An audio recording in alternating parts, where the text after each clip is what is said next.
I want to go back to the basics on your machine. This is what we explain to you at the shows when you're looking at it, but I'm sure that you'd gone to several different vendors that sold professional quilting machines, so I'm sure you might have forgotten what the basics of our machine is.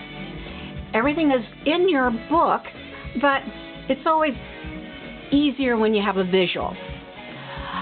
This right here is the main power switch. On your table units, it will not be lit up. The only time this is lit up is when you have a handlebar machine. But you'll find that if you just barely press on that presser foot, it will light up. Now this has a 5 amp fuse.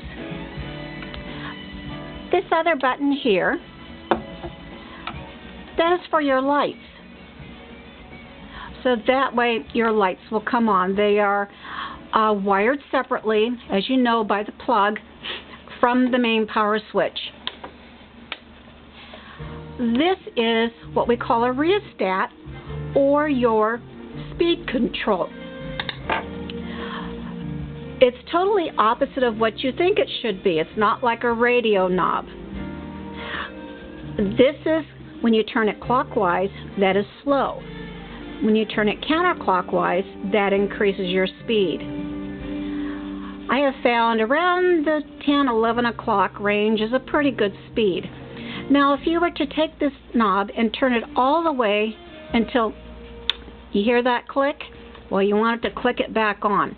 When it goes to that point, you will have full range on the presser foot of your sit-down machine. When you're using your handlebar machine, you definitely don't want it in that position unless you want to stitch at around 2,200 stitches a minute. So I like to keep it around the 10, 11 o'clock range. These are, just like it says, fuse. You have a fuse for your main power switch and a fuse for your lights.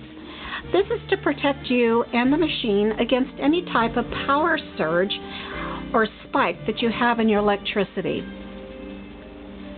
So that is the basics. Back on that. The next one, I'm going to show you how to oil your machine.